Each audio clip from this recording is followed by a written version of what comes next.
வணக்கம். இந்த பதிவு எஸ்ஜிடி நியமனத் தேர்வு, அதாவது பேப்பர் 1 டெட் எக்ஸாம் முடிச்சுட்டு அடுத்து கவர்மெண்ட்டில் வேலை வாங்கணும்னு நினைக்கிறவங்க எப்படி படிக்கணும், எப்படி தொடர்ந்து படிக்கணுங்கிறதுக்கான ஒரு மோட்டிவேஷ்னல் பதிவு இது. இது வரைக்கும் நாம் அறிவியலில் 3 டெஸ்ட்டு பார்த்தாச்சு. இது டெஸ்ட்டு 4வது தேர்வு அளவீடுகள் டாப்பிக்லேருந்து வருது. 8ஆம் வகுப்பில் சயின்ஸில் ஃபஸ்ட் லெசன் நீங்கள் படிச்சிட்டிங்க அப்படின்னா இந்த கேள்விகளை பாருங்கள். அப்படி இல்லை இன்னும் படிக்கலை அப்படின்னா இந்த கேள்விகளை பார்த்தீங்க அப்படின்னா உங்களுக்கு படிக்கணுங்கிற ஒரு ஆர்வம் வரும். யாரோ 2 பேர் புக் எடுத்து படிச்சிங்க அப்படின்னா அது எனக்கு மிகப்பெரிய நம்பிக்கையை கொடுக்கும். நீங்கள் படிச்சுட்டு கொஷின் கேளுங்க, இல்லை யாரையாவது படிக்க சொல்லுங்கள். படிச்சிங்க அப்படின்னா கண்டிப்பாக உங்களுக்கான வாய்ப்புகள் காத்துட்ருக்கு. படிங்க. இன்னும் 2 மாதமோ 3 மாதமோ கழித்து உங்களோட சுச்சுவேஷன் எப்படி இருக்கும் அப்படின்னா வேகமாக எல்லா டாப்பிக்கும் முடிக்கணும், எல்லா போர்ஷனையும் வேகமாக முடிக்கணுங்கிற ஒரு சுச்சுவேஷன் இருக்கும். அதனால் அந்த நிலைமையை அப்போ வேகமாக படிக்க போகிறதும் நீங்கள் தான்.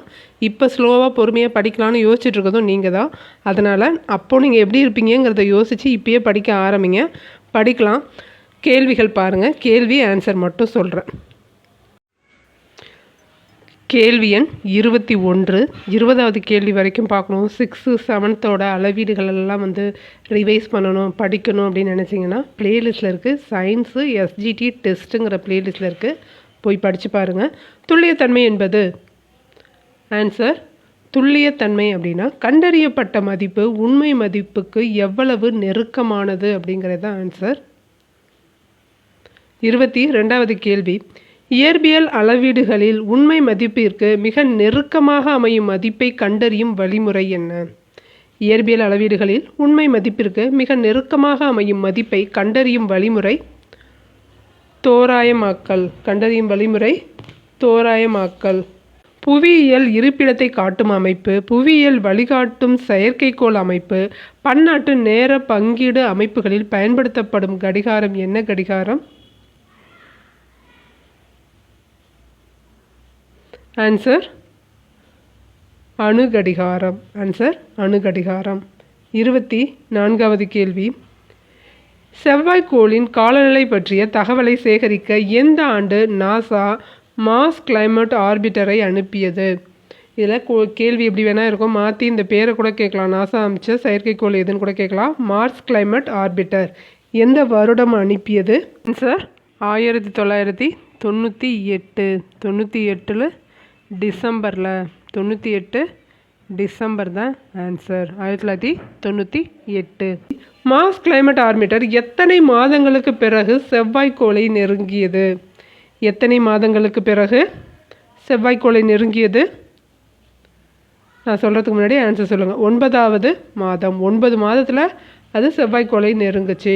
மார்ஸ் கிளைமேட் ஆர்பிட்டர் எந்த நாளில் கண்ணுக்கு புலப்படாமல் மறைந்து போனது? கண்ணுக்கு புலப்படாமல் எப்போ மறைஞ்சு போச்சு அப்படின்னா 1999 செப்டம்பர் 23 கண்ணுக்கு புலப்படாமல் மறையுது. செப்டம்பர் 23.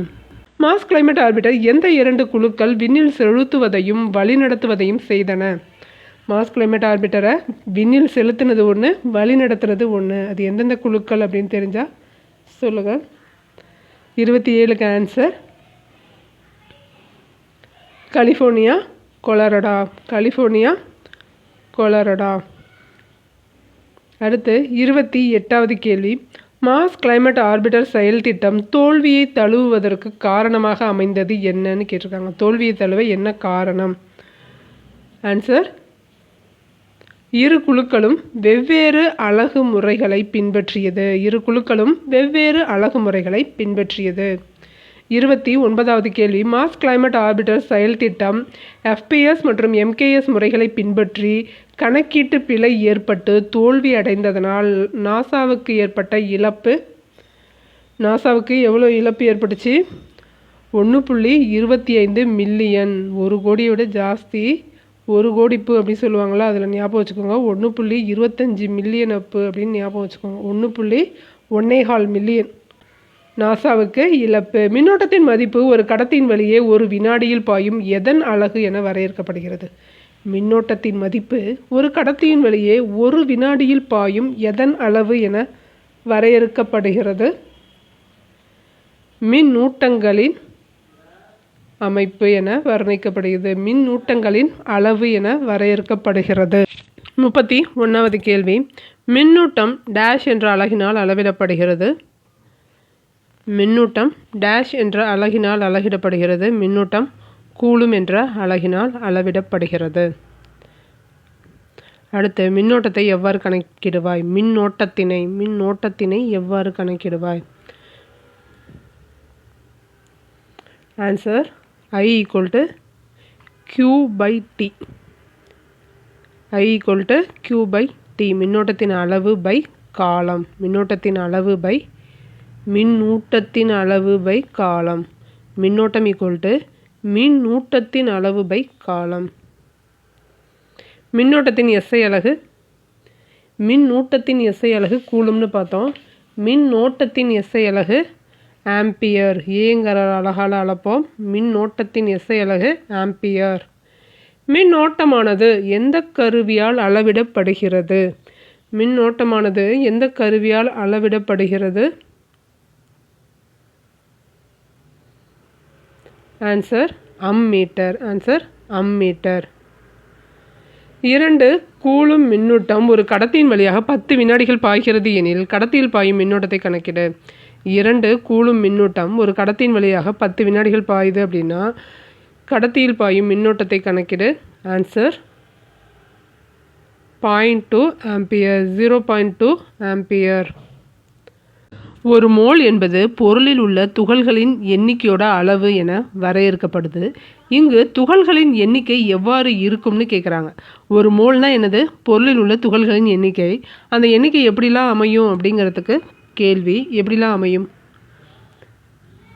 ஆன்சர் அணுக்கள், மூலக்கூறுகள், அயனிகள், எலக்ட்ரான்கள் அல்லது புரோட்டான்கள் இவை அனைத்துமா அமையும்? ஆன்சர் இவை அனைத்தும். பொருளில் உள்ள அணுக்கள் அல்லது மூலக்கூறுகளின் எண்ணிக்கை எப்படி இருக்கும் அப்படின்னா நேர்தகவில் இருக்கும். பொருளின் அளவுக்கும் அந்த அணுக்கள் மூலக்கூறுகளோட எண்ணிக்கைக்கு நேர்தகவில் இருக்கும் அப்படிங்கிறது தான் மோல். 37வது கேள்வி பாருங்க. ஒரு பொருளில் உள்ள அணுக்கள் அல்லது மூலக்கூறுகள் எந்த அலகால் அளவிடப்படுகிறது? அதாவது ஒரு பொருளில் உள்ள அணுக்கள் அல்லது மூலக்கூறுகளை எந்த அலகால் அளக்கிறோம்? பொருளின் அளவு மோல். 6th ஸ்டாண்டர்ட்லேருந்து காலம் போட்டு சொல்லி கொடுப்பாங்க. அடிப்படை அலகு எல்லாருக்கும் தெரிஞ்சிருக்கணும். ஒரு மோல் என்பது என்னன்னு கேட்டிருக்காங்க. ஒரு மோல் என்பது 6.023 × 10^23. அதே 23 தான் சேமாக வரும். 6.023 × 10^23 தான் ஆன்சர். 6.023 × 10^23 என்ற எண் எவ்வாறும் அழைக்கப்படுகிறது? இந்த எண்ணை தான் என்னன்னு சொல்கிறோம்? ஆன்சர் அவோகேட்ரா எண்கள் என அழைக்கிறோம். 6.023 × 10^23ங்கிறதா அவோகேட்ரா எண்கள்னு அழைக்கிறோம். நான் நிறையா தடவை இந்த எண்ணை யூஸ் பண்ணிட்டேன், அதனால எனக்கு ஞாபகத்தில் இருக்குது. அதே மாதிரி நீங்களும் இந்த எண்களை பயன்படுத்துங்க. திரும்ப திரும்ப சொல்லும்போது மைண்டில் பதிஞ்சிரும். 40வது கேள்வி பாருங்கள். ஒளி மூலத்திலிருந்து ஒரு குறிப்பிட்ட திசையில் ஓரளவு திண்ம கோணத்தில் வெளிவரும் ஒளியின் அளவு இவ்வாறு அழைக்கப்படுகிறது. ஒளி மூலத்திலிருந்து ஒரு குறிப்பிட்ட திசையில் ஓரளவு திண்ம கோணத்தில் வெளிவரும் ஒளியின் அளவு இவ்வாறு அழைக்கப்படுகிறது. 40க்கு ஆன்சர் ஒளிச்செறிவு. ஒளிச்செறிவு. இந்த ரீ வந்திருக்கணும். ஒளிச்செறிவு. அடுத்து ஒளிச்செறிவின் SI அலகு. 41 ஒளிச்செறிவின் SI அலகு கேண்டிலா. ஒளிச்செறிவின் SI அலகு கேண்டிலா. கேண்டிலா CDன்னு சொல்லுவோம். எரியும் மெழுகுவர்த்தி ஒன்று வெளியிடும் ஒளியின் அளவு தோராயமாக எதற்கு சமமாக இருக்கும்? எரியும் மெழுகுவர்த்தி ஒன்று வெளியிடும் ஒளியின் அளவு தோராயமாக எதற்கு சமமாக இருக்கும்? ஒரு கேண்டிலாவிற்கு சமமாக இருக்கும்.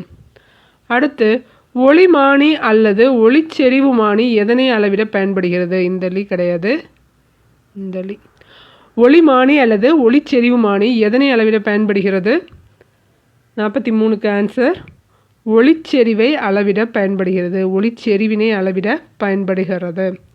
44 ஒளிப்பாயம் அல்லது ஒளித்திறன் என்பது ஒளி உணரப்படும் திறனை குறிக்கிறது. ஒளி உணரப்படும் திறனை என்னன்னு சொல்கிறோம்? லூமேன்னு சொல்கிறோம். ஒளி உணரப்படும் திறனோட அலகு ஒளிப்பாயத்தோட அலகு லூமேன். ஒளிப்பாயத்தின் அலகு லூமேன். இரு நேர்கோடுகள் அல்லது இரு தளங்களின் குறுக்கு வெட்டினால் உருவாகும் கோணம் இவ்வாறு அழைக்கப்படுகிறது. இரு நேர்கோடுகள் அல்லது இரு தளங்களின் குறுக்கு வெட்டினால் உருவாகும் கோணம் என்னன்னு சொல்கிறோம்? 2ன்னு வந்தாலே அது என்னது? தலக்கோணம். 45க்கு தலக்கோணம். 45 தலக்கோணம். அடுத்து 46வது கேள்வி பாருங்கள். ஆரத்தின் அளவிற்கு சமமான நீளம் கொண்ட வட்ட வில் ஒன்று வட்டத்தின் மையத்தில் ஏற்படுத்தும் கோணத்தை என்னன்னு சொல்கிறோம்? ரேடியன்னு சொல்கிறோம். ஆரத்தின் அளவிற்கு சமமான நீளம் கொண்ட வட்ட வில் ஒன்று வட்டத்தின் மையத்தில் ஏற்படுத்தும் கோணம் என்னது? ரேடியன். ரேடியனை கண்டுபிடிக்கிறது சொல்லியிருக்காங்க. 60 டிகிரி என்பதை ரேடியனாக மாற்றுக. 60 டிகிரிங்கிறத ரேடியனாக மாற்றணும் அப்படின்னா என்ன செய்யணும் அப்படிங்கிறத சயின்ஸ் எஸ்ஜிடி சயின்ஸுங்கிற பிளேலிஸ்ட்டில் இது எப்படி சம்மா போடணும், இதே மாதிரியே வந்து π/4ங்கிறத டிகிரியாக மாற்றுங்க அப்படிங்கிறதையும் கொடுத்துருப்பாங்க. அதையும் சொல்லியிருப்பேன். ஆன்சர் π/3. ஆன்சர் π/3 தான் வந்து ஆன்சர். இங்கே 1 டிகிரிங்கிறது π/180. அடுத்து 48வது கேள்வி பாருங்கள். 3 அல்லது அதற்கு மேற்பட்ட தளங்கள் ஒரு பொதுவான புள்ளியில் வெட்டி கொள்ளும் போது உருவாகும் கோணம் தான் என்னது? தலக்கோணமா திண்மக்கோணமா? 48க்கு ஆன்சர் திண்மக்கோணம். 48க்கு திண்மக்கோணம். எல்லாத்துக்குமே எஸ்ஐ அலகு தெரியணும். 49வது கேள்வி பாருங்கள். தலக்கோணத்தின் எஸ்ஐ அலகு என்ன? தலக்கோணத்தின் எஸ்ஐ அலகு ஸ்மால் லெட்டரில் வர ரேட். தலக்கோணத்தின் எஸ்ஐ அலகு ரேட், RAD. சரி, திண்மக்கோணத்தின் எஸ்ஐ அலகு? திண்மக்கோணத்தின் எஸ்ஐ அலகு ஸ்மால் SR. திண்மக்கோணத்தின் எஸ்ஐ அலகு SR. 50வது கேள்வி பாருங்கள். திண்மக்கோணத்தின் எஸ்ஐ அலகு? Answer SR. 1995ஆம் ஆண்டு வரை தலக்கோணம் மற்றும் திண்மக்கோணம் ஆகியவை எந்த அளவு என தனியாக வைக்கப்பட்டிருந்தது? 1995ஆம் ஆண்டு வரை தலக்கோணம் மற்றும் திண்மக்கோணம் ஆகியவை எந்த அளவு என தனியாக வைக்கப்பட்டிருந்தது? பாக்ஸாக போட்டு தனியாக கொடுத்துருப்பாங்க. என்ன அளவுன்னு வச்சுருந்தாங்க? துணை அளவுகள் என்று வைக்கப்பட்டிருந்தது. 52வது கேள்வி பாருங்கள். ஒரு கோளத்தின் ஆரத்திற்கு 2 மடிக்கு சமமான புறப்பரப்பு கொண்ட சிறிய வட்டப்பகுதி ஒன்று மையத்தில் ஏற்படுத்தும் கோணம். ஒரு கோளத்தின் ஆரத்திற்கு 2 மடிக்கு சமமான புறப்பரப்பு கொண்ட சிறிய வட்டப்பகுதி ஒன்று மையத்தில் ஏற்படுத்தும் கோணம் என்னன்னு சொல்கிறோம்? ஸ்ட்ரேடியன்னு சொல்கிறோம். ஸ்ட்ரேடியன். 53வது கேள்வி. எண்ணிலக்க வகை கடிகாரங்கள் எந்த வகைப்பாட்டில் வரும்? எண்ணிலக்க நம்பரில் இருக்கு இல்லையா, அந்த கடிகாரம் எந்த வகையில் அடங்கும்? ஆன்சர் காட்சி அடிப்படை வகையில் அடங்கும். காட்சி அடிப்படையில் தான் வந்து எண்ணிலக்க வகை கடிகாரம் வரும். அடுத்து 0 டிகிரி தீர்க்கக்கோட்டில் காணப்படும் ராயல் வானியல் ஆய்வு மையம் அமைந்துள்ள இடம் எது? 54வது கேள்வி. 0 டிகிரி தீர்க்கக்கோட்டில் காணப்படும் ராயல் வானியல் ஆய்வு மையம் அமைந்துள்ள இடம்? ஆன்சர் லண்டன் கிரீன்விச்சில் இருக்குது. ஆன்சர் பியில் வரும். 55வது கேள்வி. புவியானது 15 டிகிரி இடைவெளியில் அமைந்த தீர்க்கக்கோடுகள் அடிப்படையில் எத்தனை மண்டலங்களாக பிரிக்கப்பட்டுள்ளது? புவியானது 15 டிகிரி இடைவெளியில் அமைந்த தீர்க்கக்கோடுகள் அடிப்படையில் எத்தனை மண்டலங்களாக பிரிக்கப்பட்டுள்ளது? இது எல்லாமே 8th இருக்கிற ஃபர்ஸ்ட் லெசனில் இருக்கிற கேள்விகள் தான். 55க்கு 24 மண்டலங்களாக பிரிக்கப்பட்டுள்ளது. 56. 1 மணி நேரம் என்பது எத்தனை நேர மண்டலங்களுக்கு இடையே உள்ள கால இடைவெளியாகும்? எத்தனை நேர மண்டலங்களுக்கு இடையே உள்ள கால இடைவெளியாகும்? நம்ம 24 மணி நேர கிளாக்கை யூஸ் பண்ணுறதில்ல, 12 மணி நேர கிளாக்கை தானே யூஸ் பண்ணுறோம். அப்போது ஒரு மண்டலத்தை கடக்கிறதுக்கு 2 கால இடைவெளியாகும். 2 மண்டலங்களை கடந்தால் 1 மணி நேரம். இந்திய திட்ட நேரம் எந்த இடத்தில் செல்லும் தீர்க்க ரேகையை ஆதாரமாக கொண்டுள்ளது? இந்திய திட்ட நேரம் எந்த இடத்தில் செல்லும் தீர்க்க ரேகையை ஆதாரமாக கொண்டுள்ளது? உத்தரப்பிரதேசத்தில் இருக்கிற மிர்சாப்பூர். உத்தரப்பிரதேசம் மிர்சாப்பூர். இந்த கேள்வி நிறையா தடவை கேட்டிருக்காங்க. உத்தரப்பிரதேசம் மிர்சாப்பூர். 58வது கேள்வி. இந்திய கிரீன்விச் திட்ட நேரத்தின் தீர்க்கக்கோடு டேஷ் செல்சியஸ். எத்தனை செல்சியஸில் இருக்குது இந்திய கிரீன்விச் திட்ட நேரத்தின்? +530 அப்படின்னு இருக்கிறது. 58க்கு ஆன்சர் 82.5 டிகிரி. 85.5 82.5 அப்படின்னு சொல்லுவாங்க. 59வது கேள்வி பாருங்கள். குவார்ட்ஸ் கடிகாரங்கள் துல்லியத்தன்மை எந்த அளவிற்கு அமையும்? ஒரு வினாடிக்கு எந்த அளவுக்கு துல்லியத்தன்மையாக அமையும் குவார்ட்ஸ் கடிகாரங்கள்? எல்லாமே புக்கில் இருக்கிற லைன் தான். ஆன்சர் 10⁻9. ஆன்சர் 10⁻9. 60வது கேள்வி பாருங்கள். அணு கடிகாரங்கள் ஒரு வினாடிக்கு டேஷ் என்ற அளவில் துல்லியத்தன்மை உடையது. அணு கடிகாரங்கள் எந்த அளவுக்கு துல்லியமாக இருக்கும்? 10⁻13. 10⁻13. 61வது கேள்வி பாருங்கள். ஒரு குறிப்பிட்ட டேஷில் மின்னூட்டங்கள் பாய்வதை மின்னோட்டம் என்கிறோம். ஒரு குறிப்பிட்ட டேஷில் மின்னூட்டங்கள் பாய்வதை ஆன்சர் திசையில். 62. மருத்துவர்கள் பயன்படுத்தும் மருத்துவ வெப்பநிலைமானிகளின் அளவீடுகள் எந்த அளவில் குறிக்கப்பட்டிருக்கும்? மருத்துவர்லாம் எந்த மருத்துவ வெப்பநிலைமானியை பயன்படுத்துகிறாங்கன்னு கேட்குறாங்க. செல்சியஸா, ஃபாரன்ஹீட்டா, கெல்வினா? ஆன்சர் இவை அனைத்தும். ஆன்சர் இவை அனைத்தும். 63வது கேள்வி பாருங்கள். 2 அல்லது அதற்கு மேற்பட்ட அளவீடுகள் ஒன்றுக்கொண்டு எவ்வளவு நெருக்கமாக உள்ளது என்பதை கூறுவது. 2 அல்லது அதற்கு மேற்பட்ட அளவீடுகள் ஒன்றுக்கொன்று எவ்வளவு நெருக்கமாக உள்ளது என்பதை கூறுவது என்னது? 63வது கேள்வி நுட்பம்னு சொல்லுவோம். 2 அல்லது அதுக்கு மேற்பட்டது ஒரே இடத்த நெருங்கி இருக்குது அப்படின்னா அது நுட்பம். 64வது கேள்வி. அறிவியல் அறிஞர்கள் பயன்படுத்தும் வெப்பநிலை மானிகள் எவை? அறிவியல் அறிஞர்கள் பயன்படுத்தும் வெப்பநிலை மானிகள் இவை அனைத்தும். இவை அனைத்தும். செல்சியஸு, ஃபாரன்ஹீட்டு, கெல்வின் எல்லாத்தையுமே பயன்படுத்துகிறாங்க. இவை அனைத்தும்னு வரும். 65வது கேள்வி முக்கியமான கேள்வி. முழுமையாக்கல் விதியில் பொருந்தாததை சொல்லுக. முழுமையாக்க வேண்டிய எண்ணின் கடைசி இலக்கத்தை கவனிக்க வேண்டும். கடைசி இலக்கம் 5ஐ விட குறைவாக இருப்பின் முழுமையாக்கப்பட வேண்டிய இலக்கத்தில் உள்ள எண்ணை மாற்ற வேண்டியது இல்லை. கடைசி இலக்க எண் 5ஐ விட அதிகமாக இருப்பின் முழுமையாக்கப்பட வேண்டிய இலக்கத்தின் மதிப்பை 1 அதிகரிக்க வேண்டும். கடைசி இலக்கம் 0ஆக இருப்பின் முழுமையாக்கப்பட வேண்டிய எண்ணிற்கு 10ஐ அதிகரிக்க வேண்டும். கடைசி இலக்கம் 0ஆக இருந்தால் 10 அதிகரிக்கணுமா? இல்லை, தவறு. இதில் தவறானது 4 மட்டும்தான், பாக்கி எல்லாம் சரியானது. படிச்சுக்கோங்க. 66வது கேள்வியோட டெஸ்ட்டு முடியுது. 66வது கேள்விக்கு நீங்கள் தான் ஆன்சர் பண்ண போகிறீங்க. 1.864 1.864 என்ற எண்ணை 2 தசம இலக்கங்களுக்கு முழுமையாக்குக. மேக்ஸ் கேட்டிங்க இல்லையா? இதுவும் மேக்ஸ் தான், சயின்ஸில் வர மேக்ஸு. இதை எப்படி முழுமையாக்குறது அப்படின்னா கடைசி இலக்கத்தை பார்க்கணும். 2 தசமத்துக்கு கேட்டிருக்காங்க, அதையும் மைண்டில் வச்சுக்கணும். 2 தான் வரணும் லாஸ்ட்டில். 1.867 வரணுமா 86 வரணுமான்னு சொல்லுங்கள். விடாமல் படிங்க. சின்ன சின்னதாக படிக்க ஆரம்பித்து தான் மிகப்பெரிய இலக்கத்தை அடைய முடியும். தொடர்ந்து படிங்க. நன்றி, வணக்கம்.